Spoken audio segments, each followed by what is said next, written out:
ప్రభునందు ప్రియమైన దేవుని బిడ్డలందరికీ మన ప్రభు అయిన యేసుక్రీస్తు నామంలో వందనాలు తెలియజేస్తున్నాను.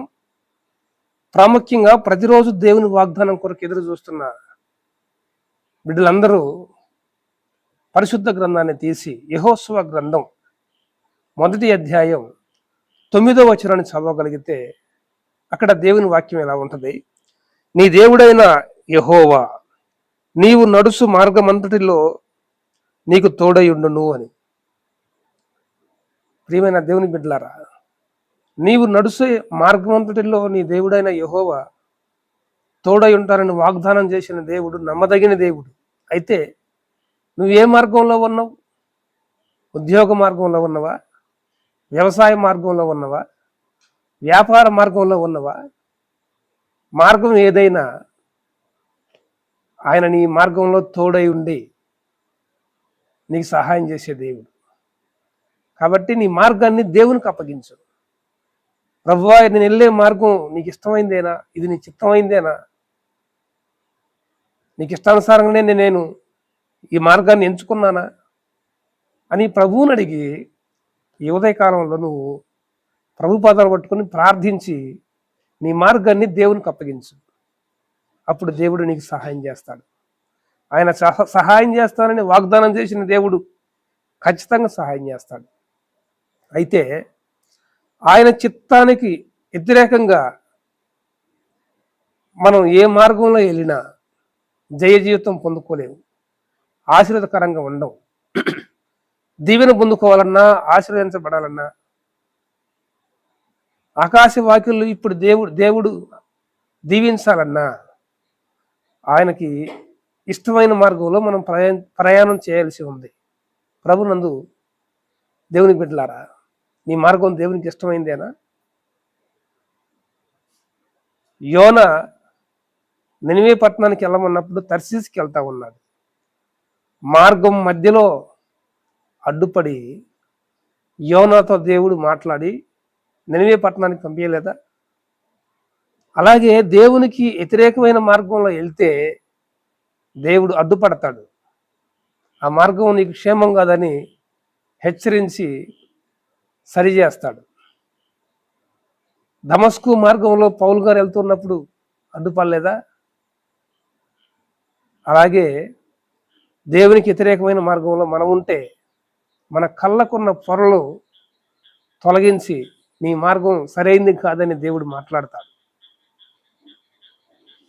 బిలాము దేవునికి వ్యతిరేకమైన మార్గంలో వెళ్తుంటే గాడిద చేత మాట్లాడించలేదా? ఖచ్చితంగా మాట్లాడేస్తాడు. అయితే ఈ ఉదయకాల సమయంలో దేవుని చిత్తానుసారమైన మార్గం ఎంచుకో. అది వ్యాపారం అయినా, ఉద్యోగం అయినా, వ్యవసాయం అయినా, సంపాదన అయినా, చదువైనా, పరిచర్య అయినా, సువార్త అయినా, నీ మార్గం దేవుని చిత్తానుసారమై ఉండాలి. అప్పుడు ఖచ్చితంగా దేవుడు నీకు సహాయం చేస్తాడు. కాబట్టి ప్రభునందు ప్రియమైన దేవుని బిడ్డలారా, ఈ ఉదయకాల సమయంలో అందరం దేవుని మీద విశ్వాసం ఉంచి దేవుని వాగ్దానం మన జీవితాలలో నెరవేరినట్లు ప్రార్థనాపూర్వకంగా ముందుకు కొనసాగుదాం. ఎందుకంటే నీవు నడుసు మార్గం అంతటిలో నీ దేవుడైన యెహోవా నీకు తోడయుండును అని ఆయనే మాట్లాడుతున్నాడు. కనుక నువ్వు ఏ మార్గంలో నడుస్తున్నావో ఆ మార్గం దేవుని ముందు పెట్టు, ప్రార్థించు. ప్రభువా, ఇదిగో వ్యాపారం, ఉద్యోగం, సంపాదన ఇదంతా నీ ముందు పెడుతున్నా ప్రభువా, ఈ మార్గం నీకు ఇష్టమైందేనా? నీ చిత్తానుసారమైందేనా అని ప్రభువుని అడుగు. ఆరోగ్యం బాగలేదా? హాస్పిటల్కి వెళ్ళాలా? ప్రభువుని అడుగు. ఆ మార్గం సరైందేనా ప్రభువా? హాస్పిటల్కి వెళ్ళటం నీ చిత్తమేనా? వివాహం ఈ సమయంలో చేసుకోవటం నీ చిత్తమేనా? ఈ మార్గం నీకు ఇష్టమైందేనా అని దేవుణ్ణి అడిగి మనం ఆ మార్గంలో ప్రయాణం చేయటం మనకు క్షేమం. బస్సు ప్రయాణం చేయాలన్నా, ట్రైన్ ప్రయాణం చేయాలన్నా, బైక్ ప్రయాణం కొనసాగించాలన్నా ఆ మార్గంలో దేవుడు ఉండాలి, లేకపోతే మనం గమ్యం చేరలేము. కాబట్టి ప్రభునందు ప్రియమైన దేవుని బిడ్డలారా, నీ జీవితానికి సంబంధించిన మార్గం ఏదైనా సరే ఆ మార్గంలో దేవుడు ఉండాలి. దేవుడు లేకపోతే మాత్రం అది మనకు దీవెన కాదు, ఆశీర్వాదకరం అంతకంటే కాదు. కాబట్టి దేవుని చిత్తానుసారమైన మార్గంలో మనం కొనసాగుదాం. అబ్రహాంలాగా, ఇస్సాకు, యాకోబులాగా దేవుడు నడిపించే మార్గంలో మనం నడుద్దాం. దేవునికి వ్యతిరేకమైన వారు ఉన్నారు, దేవునికి వ్యతిరేకమైన మార్గాన్ని ఎంచుకొని నడిచిన వారు ఉన్నారు బైబిల్లో. అలా మనం నడిస్తే ఖచ్చితంగా మనం కూడా వాళ్ళలాగా గద్దించబడతాం. కనుక ఒక్కసారి వాక్యాన్ని ధ్యానించుకుంటూ ప్రార్థనా పూర్వకంగా, దేవా నా మార్గం నీకు ఇష్టమైందా, నీకు చిత్తమైందా కాదా అని దేవుని ముందు ఉంచి ప్రార్థించి దేవుని చిత్తాన్ని తెలుసుకొని ముందుకు కొనసాగుదాం.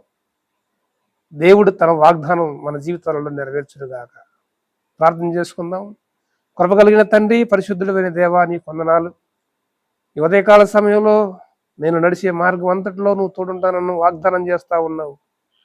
నా తండ్రి, నా మార్గం నీకు తెలిసే ఉంది కనుక నా తండ్రి, నేను వెళ్ళే మార్గంలో నాకు సహాయం దయచేసి ఆశీర్వాదమును, దీవెన దయచేయండి.